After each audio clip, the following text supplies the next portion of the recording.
Dans votre édition des initiatives, gros plan sur les équipes de France de ski. Elles se préparent pour les prochains Jeux Olympiques d'hiver qui se dérouleront en Corée du Sud en 2018. Pour améliorer leurs performances, les athlètes passent une batterie de tests dans un laboratoire de recherche du CHU de Nancy. Après le ski, la trottinette, comme les Vélib, elles sont désormais en libre service à Montrouge et Châtillon dans les Hauts-de-Seine. Une première expérimentation francilienne qui doit durer tout l'été. Mais avant cela, nous reprenons la route de l'école avant l'heure, direction Sciences Po Reims. Le site pilote de la célèbre école parisienne vient de lancer un nouveau programme d'égalité des chances à destination des lycéens. Tout le monde veut savoir qui on est. Qui sont-ils? 50 lycéens entre la seconde et la première, tous boursiers. Ils viennent de 14 lycées de banlieue parisienne, sélectionnés non pas pour leur excellence, mais pour leur mérite, pour leur potentiel. Sciences Po, pour moi, avant ce projet, pour moi, c'était vraiment impossible. Au début, j'étais un peu sous le choc, on va dire, parce que pour moi, c'était une grande école. Il n'y avait que les grands qui pouvaient aller, les grands entre guillemets, qui pouvaient aller là-bas, c'est-à-dire les bourgeois, pas nous, quoi, en fait. L'un vient de Nanterre, l'autre d'Aulnay-sous-Bois. Osiris, Kenza et tous les autres se sont vus imposer des barrières toute leur vie, parfois par les autres, parfois par eux-mêmes, comme une autocensure. Immergés dans l'impressionnant monde de Sciences Po, ils se sont révélés. Même si on me disait des choses comme c'était vraiment impossible de venir ici à Sciences Po, j'ai appris que c'est en se donnant les moyens et que j'avais cette force et ce courage qui me permettait d'aller toujours plus loin. Je t'aime, et en t'aimant, je sais que je suis épris d'une beauté aussi rare que le diamant. La force et le courage de s'exprimer, comme lors de cet exercice de récitation un peu plus tôt. Une épreuve pour ces jeunes que la vie n'a pas toujours aidés. L'idée, c'est vraiment de faire germer l'envie d'enseignement supérieur, l'envie d'études, les rassurer sur le fait que nous avons, dans un certain nombre d'établissements d'enseignement supérieur, des systèmes de bourses qui peuvent favoriser leur poursuite, y compris d'études longues, sans que ça les angoisse ou sans que ça fasse peser sur la famille une pression trop lourde. Premier Campus offre à ces jeunes un dépassement de soi, sortir de ses habitudes pour grandir et vivre mieux ensemble.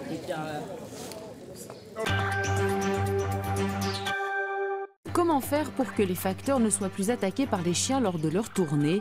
Le groupe La Poste Auvergne a planché sur la question et vient de dévoiler un plan de prévention un peu particulier, 6 mesures au total pour prévenir des agressions canines.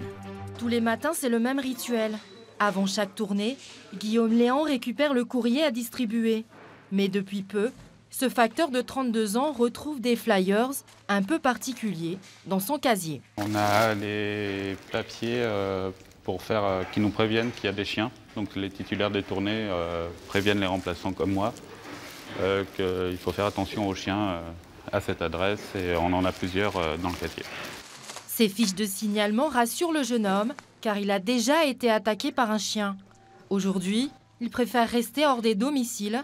C'est le moyen le plus sûr pour lui d'éviter une agression. Comme Guillaume, en 2 ans, 64 facteurs ont été victimes d'agressions canines. C'est pourquoi la Poste a mis en place un plan de prévention. Les propriétaires de chiens vont être prévenus en 2 temps. On a une première action de communication qui va consister à distribuer un petit prospectus pour informer et sensibiliser le propriétaire du chien au risque que son chien fait peser sur notre facteur. Et puis la deuxième étape, eh bien, un courrier d'information et d'alerte qui sera signé par le directeur d'établissement. Si les propriétaires de chiens ne sont pas réceptifs, la Poste pourrait aller jusqu'à suspendre la distribution. Après les Vélib, les trottinettes débarquent en libre service. Montrouge et Châtillon, dans les Hauts-de-Seine, sont les premières villes de France à expérimenter ce système. Une quarantaine de trottinettes vont être déployées sur 8 stations. Un essai grandeur nature prévu pour durer tout l'été. Donc il vous faudra juste que vous téléchargez l'application, créer un compte, vous avez là.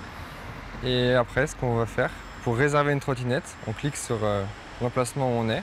Ces 2 habitants de Montrouge, la première ville à tester ce système, écoute attentivement. Et là, on peut la sortir. Avant de pouvoir tester l'engin. On la pose. Allez-y. Ces trottinettes ont été conçues spécialement pour la location, censées être robustes, très stables, adaptées à tous les publics, même débutants. Elle est super bien, elle n'est pas trop lourde en plus et je trouve ça super pratique. Pour 20 à 50 centimes de l'heure, les trottinettes permettent d'aller plus vite entre métro et bureau, RER et domicile. Mais pour cela, il faut multiplier les stations de location. Ces stations doivent être situées à des points névralgiques tels que des gares de métro, RER, des parkings relais, ce genre de choses. Voilà. Et justement, la SNCF teste le concept juste à côté de son siège à Saint-Denis, où elle emploie plus de 8000 salariés. Ça nous permet de voir ce qu'il faut corriger donc, sur cette expérimentation pour le développer ensuite dans toutes les gares d'Île-de-France, en tout cas dans une centaine de gares à l'horizon de 2-3 ans, bien sûr. Prochaine étape, dans 2 mois, la Société du Grand Paris fera un premier bilan sur les 8 stations de Châtillon et Montrouge. Pas de vacances pour l'équipe française de ski. Les prochains Jeux Olympiques d'hiver approchent. Ce sera en 2018 en Corée. Tout est donc mis en œuvre pour augmenter leurs chances de médaille. Pour améliorer les performances de ces athlètes, la Fédération française a donc décidé de leur faire passer des tests dans un laboratoire de recherche du CHU de Nancy. C'est une des figures de proue du ski freestyle français.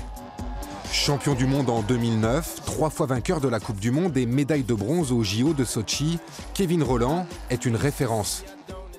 Pour continuer à progresser, le Savoyard a fait le déplacement ce jeudi jusqu'au centre hospitalier de Nancy.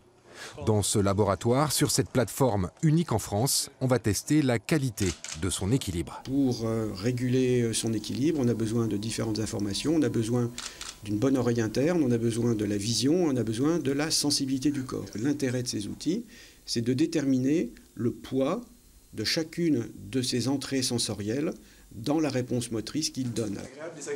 Non, c'était cool. Il n'y a pas beaucoup d'adrénaline. C'est vrai, c'est juste du ressenti. On essaye d'écouter vraiment ses sens pour se rééquilibrer en fonction de la déstabilisation. Comme Kevin Rolland, de nombreux skieurs issus de différentes disciplines sont ou vont passer dans le laboratoire nancéen. Grâce aux données collectées, l'encadrement des équipes de France va pouvoir adapter les entraînements de chaque athlète afin de corriger leurs points faibles et améliorer leurs points forts. Ces perceptions vont directement guider la technique. La technique dépend des perceptions. Et donc, nous, si on veut travailler sur l'optimisation de la gestuelle, eh bien, on est obligé de remonter à la cause, qui est donc la perception. Mieux comprendre comment chaque skieur fonctionne pour améliorer ses performances, le genre de petits détails qui pourraient faire la différence en février prochain lors des Jeux Olympiques en Corée du Sud.